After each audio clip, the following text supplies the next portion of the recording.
Hola, buenas noches, bienvenidos a su podcast favorito. Se me olvidó el nombre. Corte. Hola, buenas noches, bienvenidos a su podcast favorito, Bienestar a tu medida. Sabemos que es muy importante lo que se consume día a día, pero con una vida tan acelerada no ponemos atención. Así que el día de hoy tocaremos el tema de la nutrición, con invitado especial, Gerardo Mendoza, nuestro nutriólogo de confianza. Gerardo, cuéntanos el día de hoy. No, te decía a ti, Gerardo, que si nos contaras el día de hoy con qué tema venías relacionado a la nutrición. Buenas noches, vamos a explicar el tema de la nutrición lo más sencillo posible para que podamos dar una problemática que tenemos, en este momento en la ciudad de Uruapan, y de ahí lo desarrollamos lo más para que sea una problemática y demos una solución. Yo veo que aquí en Uruapan tenemos un consumo excesivo de azúcares. No sé si han visto que hay un auge de productos chatarra que incrementan el nivel de glucosa en sangre en niveles estratosféricos, como los lugares donde venden fresas con crema, que ahora ya es una pandemia las fresas con crema y en todos lados hay. No sé si las has probado, ¿has visto los lugares de fresas con crema? Sí, para eso, ¿cómo reducirías el consumo de esa sustancia que es el azúcar? ¿Cómo reduciríamos? Yo siento que manejando impuestos a ese tipo de locales, los cuales haga que sea un poco más complejo la distribución de ese tipo de alimentos. Obviamente, pues la persona que tiene para este tipo de consumo, pues no es como que le afecte en su economía, pero pues sí, se me hace una pandemia, como se hicieron las pandemias de las barberías y de todo eso, que de los emprendimientos, así están las de la pandemia de las fresas con crema y el consumo excesivo de azúcares en ese tipo de productos. ¿Y cómo crees que pudieras de alguna forma también orientar a los más chicos y hacer como un tipo de campaña progresiva que les permitiera a todos pues también cambiar su forma de ver las cosas y de pensar? Porque uno de los principales problemas también es que precisamente a la gente ya se le hace fácil el consumo nada más así y no se dan cuenta de todas las consecuencias. Es correcto, sí, yo siempre he considerado que la falta de educación en los más pequeñitos es la que nos lleva de la mano a cometer tantos errores en ese tipo de consumo de productos. Yo considero que debería de haber clases más enfocadas en temas más relacionados con la vida real en las escuelas de régimen público y régimen privado. O sea, que hubiera clases, bueno, hasta donde yo sé, creo que en las escuelas privadas sí hay, que son donde ya están dando clases de salud a los más chiquititos, sabiendo que los niños tienen una buena capacidad para elegir lo que debemos o no debemos de consumir. Yo creo que sería un buen tema de cómo podemos ir frenando estos excesivos consumos de alimentos que no son nocivos, pero sí tienen un incremento pues muy radical en el consumo de azúcar. Bueno, ya que tocas ese tema, me gustaría preguntarte, más que nada, el impacto que tiene la nutrición en la mente. Sabemos que la depresión es una enfermedad global que cada día está en aumento. Claro. Quisiera saber cuál es el impacto de la nutrición o de la mala nutrición en nuestra mente. La perspectiva psicológica que tienen muchos nutriólogos en ese sentido es que el alto consumo de azúcares hace que nuestra sangre sea más pesada, que circule más difícil en todo nuestro cuerpo, entonces hace que llegue más lento el oxígeno al cerebro, por lo cual hace que tengamos espasmos mentales donde tenemos esa falta de síntesis en las neuronas, el azúcar hace las mismas funciones que la cocaína. Hace que las neuronas tengan síntesis y que estén contentas. ¿Por qué? Porque tenemos un consumo de elevado de un estimulante neuronal, que para el caso es lo mismo. Se estimula tanto el cerebro con el azúcar, que siempre que lo consumes es lo mismo que un adicto a cualquier otro tipo de sustancia. Siempre que lo consumes estás feliz, estás contento, y cada vez necesitas más de consumir de esa sustancia para que estés contento y tengas esa euforia pasajera que tienen ese tipo de sustancias ajenas al cuerpo. El azúcar es lo mismo. Cuando empiezas a dejar de consumir azúcar, de hecho, los pacientes que empiezan a dejar de consumir azúcar tienen esos como lapsos como de psicosis o esos lapsos de depresión, pero es por lo mismo, es porque al final de las cuentas tenemos una adicción a los consumos de estimulantes neuronales o estimulantes como es el azúcar, que lo necesitamos para que estés feliz y dices, ¿sabes qué? Me voy a comer una nieve porque sí, pues te da ese boom de energía, de azúcar, de estimulante y estás contento. Pero es lo mismo, o sea, pues llegas a un momento en el cual tu cuerpo ya hizo la síntesis de ese estimulante y lo baja. ¿Qué es lo que vas a hacer? Buscas, o sea, el consumo. Entonces, cuando una persona está en un plan de dejar ese tipo de estimulantes, tiene esos procesos donde te afecta, empiezas a estar triste, tienes episodios de abstinencia como cualquier otra sustancia. Entonces, por ejemplo, para combatir la depresión, sabemos que hacer ejercicio acompañado de una buena alimentación nos da la solución. Sin embargo, en el auge de moda moderna está el gimnasio como algo donde nos lleva a la adicción de bebidas energéticas. Sí. ¿Cómo crees que podría afectar a la siguiente generación que está en el gimnasio consumiendo bebidas energéticas, cafeína y también los preentrenos? Pues mira, son perspectivas tal vez que se va a escuchar muy, muy ambigua la respuesta, porque yo preferiría una persona que tiene un consumo elevado de estimulantes para que hagan ejercicio a una persona con obesidad mórbida, con elevado consumo de azúcar. O sea, prefiero que sea un adicto a las sustancias del gimnasio o al gimnasio, que es como decir, no es el peor de los males. Entonces, al final de las cuentas, yo considero que todas esas cuestiones nunca se van a acabar, porque no llegamos a tener esa sociedad tan deslumbrada por el conocimiento, en el cual todos sepamos qué es lo que no nos va a hacer daño, y que todos sepamos, los chavos de 16, 18 años, que ellos ya tengan ese chip de saber que tomar taurina en exceso te puede dar un infarto.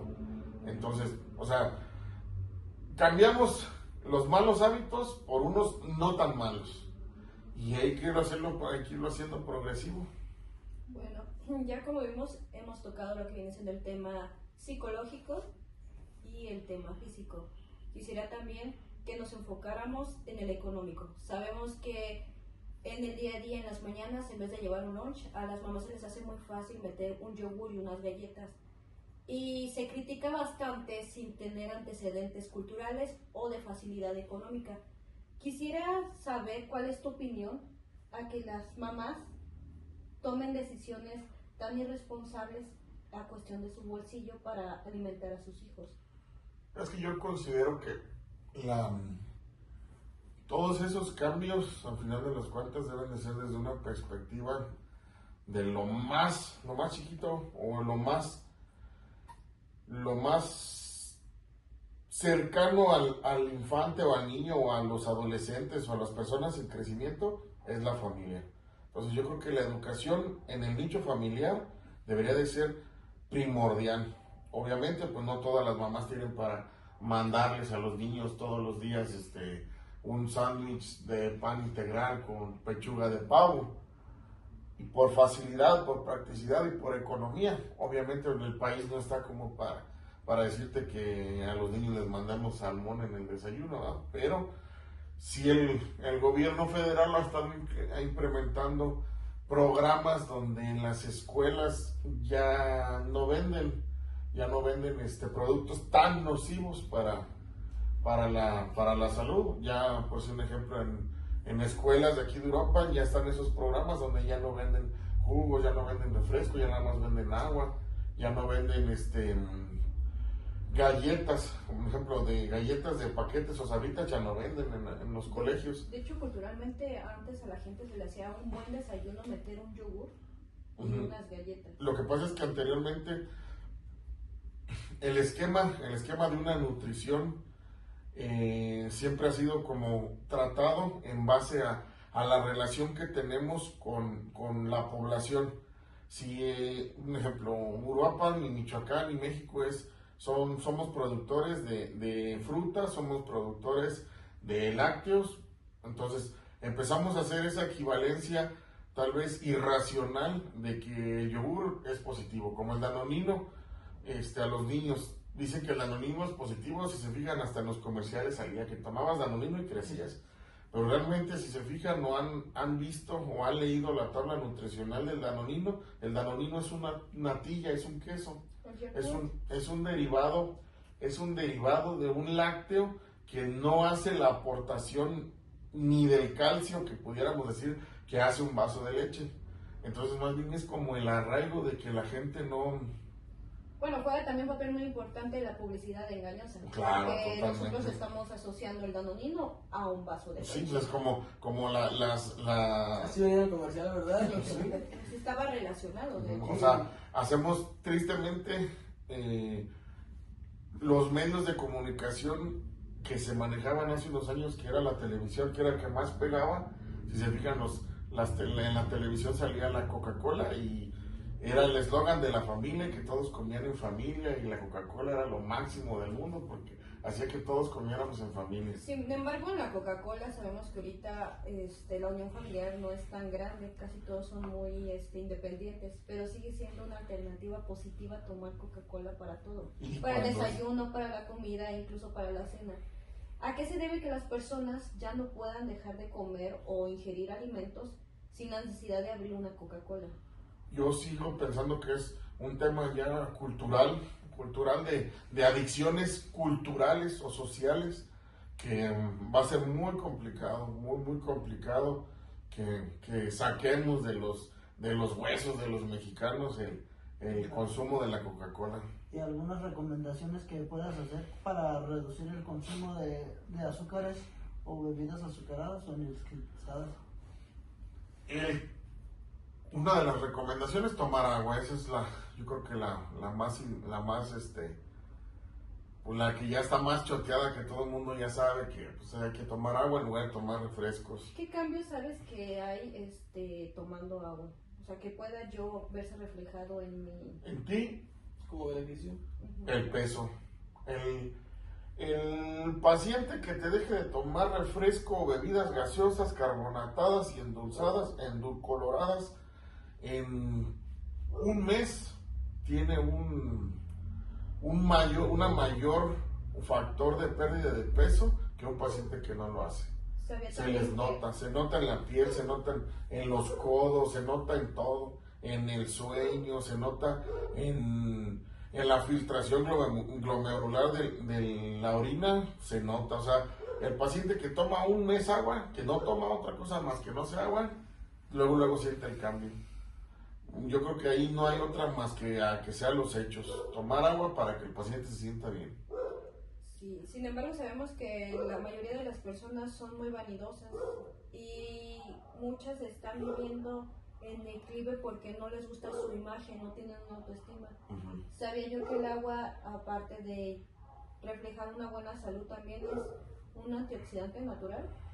Pues de hecho el agua es un solvente natural, es el solvente más aquí, tú no me vas a dejar mentir, que es un solvente, es una manera de diluir otro agente. entonces el agua es el solvente universal, con todo limpiamos el agua. Entonces, si el agua puede limpiar, no sé, un ejemplo, un plato sucio, pues imagínate lo que hace en el cuerpo, filtra, limpia. Vaya el eslogan publicitario que tiene el Bonafón, el de que elimina el cuerpo, lo que el cuerpo no necesita, pues no es mentira, el agua es nuestro solvente natural. Sí.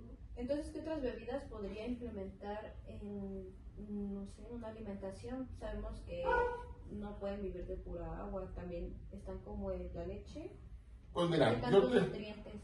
de cajón se tiene que tener un consumo indispensable de al menos 2 litros de agua diarios, sí, de cajón. Así tomes otro tipo de líquidos, pues un ejemplo, ¿qué te pudieran recomendar? Pues un té, un café sin azúcar, un té sin azúcar, aguas de frutos, pero el agua sin el extra del azúcar para que tenga, no, o sea, la fruta y el agua, o sea, infusiones le llaman, como los tés, pues. Y en alimentación, en el contexto que vivimos aquí en Uruapan, para alimentarse día a día, ¿a qué crees que podríamos recurrir nosotros sin elevar el costo? Porque es mucho lo que nos comentan, que las opciones que damos o da un nutriólogo siempre son muy caras, siempre piden cosas muy difíciles. Realmente lo que es caro es llegar a un consumo diario de requerimientos. Porque si te fijas, o sea, pues un ejemplo, dices tú, vamos a hacer un caldo de pollo. Un caldo de pollo te da los requerimientos que necesitas, pues un ejemplo de proteína con el pollo, de minerales y vitaminas con las verduras que le puedes poner. No creo que salga más caro, pues un ejemplo, hacerte un caldo, que le pongas, no sé, zanahoria, que le pongas papa, que le pongas chayote, calabaza, brócoli, no es más caro que una pizza, pues un ejemplo. O sea, realmente lo que es caro es llegar a los niveles diarios que requerimos, porque hay personas que requieren, no sé, un ejemplo, 2 gramos de proteína por kilo de peso. De un paciente que pese 100 kilos son 200 gramos de proteína. Para llegar a 200 gramos de proteína diario, sí hay que tener un consumo considerable de alimentos con proteína. Estás hablando de pavo, pollo, res, puerco, huevo. Entonces, lo complejo es llegar a los niveles óptimos de requerimientos. Pero si tú haces un plan alimentario donde es balanceado, intentando tener y cubrir la necesidad diaria del cuerpo, no es más caro que el estilo de vida que llevamos en comida. O sea, te vas a un restaurante y te comes, en 2 personas te gastas 700, 800 pesos. Con esos 800 pesos te alcanza perfectamente bien para todo el consumo de un día y hasta te sobra. O sea, por un ejemplo, sabiendo comprar, que en lugar de ir a Kentucky, pues un ejemplo, a comprar el pollo, pues lo compras obviamente en el mercado, lo compras en lugares establecidos donde venden ese tipo de alimentos y que no son tan caros. ¿Y tú lo fríes? O tú lo cocinas de otra manera, no necesariamente Además frito. ayudas al comercio Local, haces algo. Sí, es que cocinar en casa es lo más importante. Sabemos que te evitas lo que son enfermedades de bacterias, que es ahí la comida callejera, ¿por qué es tan peligrosa? Por los agentes externos, por los agentes patógenos. No es lo mismo que en tu casa, que está limpio y que solamente haces tu comida para ti, que no tiene la exposición de las horas, la temperatura, los lugares con más propensos a proliferación de bacterias. Pues un ejemplo, no es lo mismo que te hagas un taco de bistec con las tortillas, que las calientes en el comal de tu casa, que las calientes en una taquería en la calle. O sea, obviamente pues el bistec aquí lo cocinas tú solo, no tienes contaminación cruzada. Con esos mismos